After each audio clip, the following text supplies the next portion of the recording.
बहू की भड़ास। माना ससुराल में सास की बात का जवाब नहीं देना चाहिए, किसी से जबान नहीं लड़ानी चाहिए और जो भी हो बहू को तो जबान खोलनी ही नहीं चाहिए।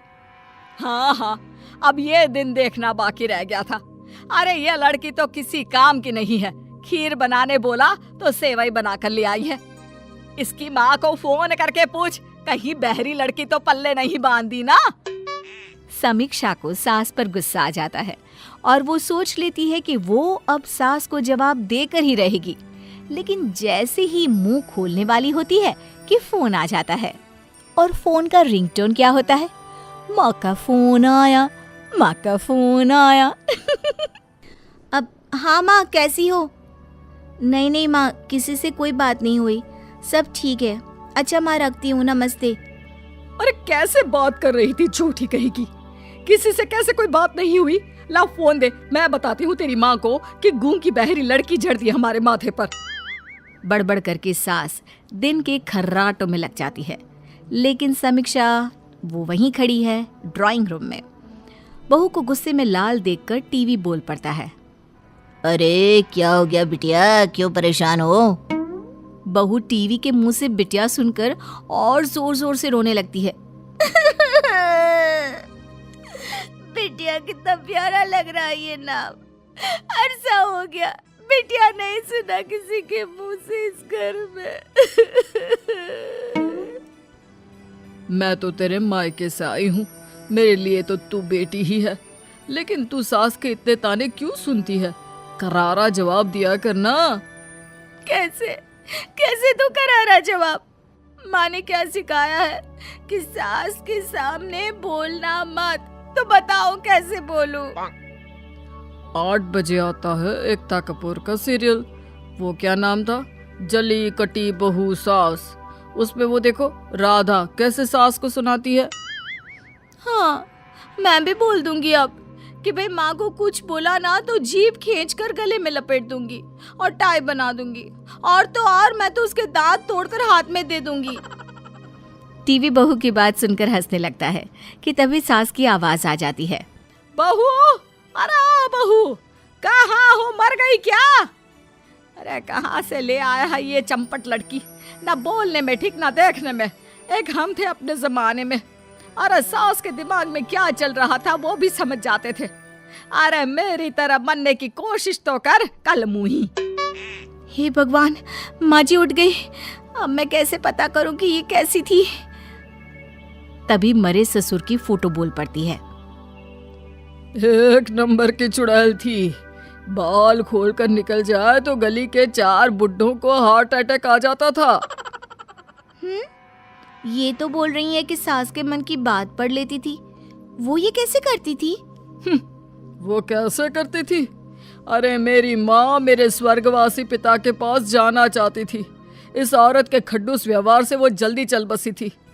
उसी की बात करती है कि वो जाना चाहती थी तो इसके कारण चली गई।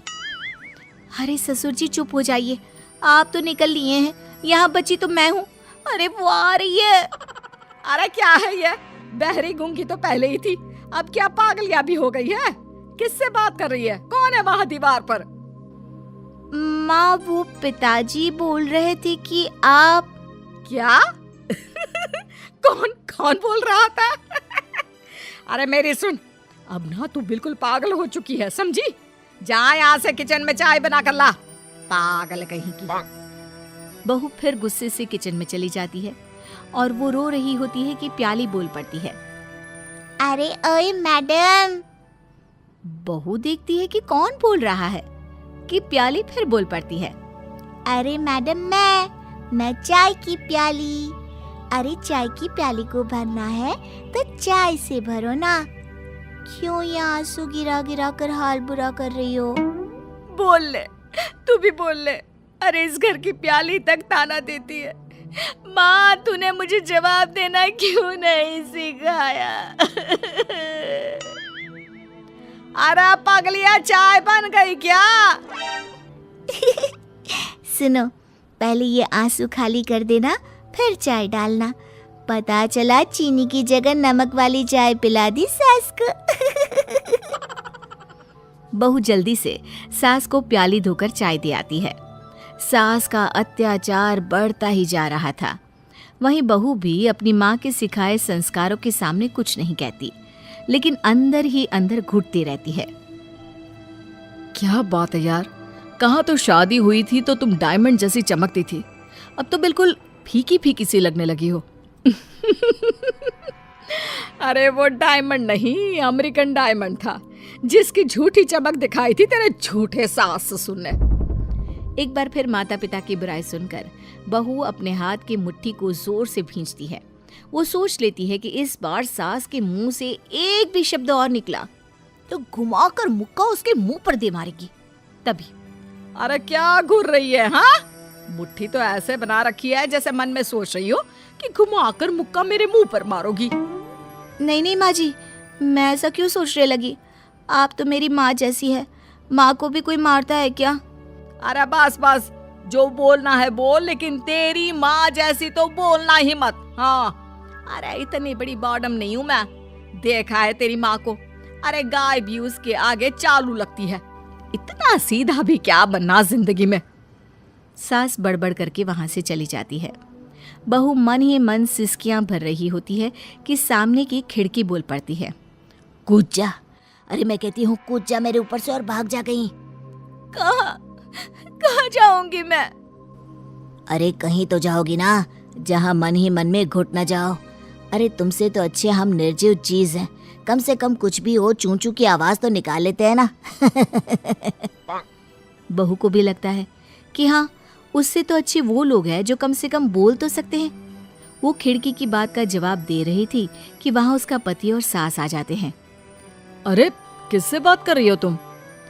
वो जी, मैं इस खिड़की को जवाब दे रही थी, बोल रही है कि मुझसे अच्छी है, कम से कम चूं चूं की आवाज तो करती है ना। तो कह दे इस खिड़की से कि मुझे भी तेल डालकर इसकी आवाज बंद करना आता है। वैसे देख लिया बेटा, मैं ना कहती थी कि बीवी तेरी पगलियां हो गई है, खाली अकेले खड़ी खड़ी बड़बड़ाती है और मेरे सामने जबान में ताला लग जाता है। अब माँ, मैं इसे डॉक्टर के पास ले जाता हूँ, या फिर तू भी चल। सभी डॉक्टर के पास पहुंचते हैं, जहां डॉक्टर उसे देखकर कहते हैं, इस तरह के कई पेशेंट आते हैं हम लोगों के यहाँ।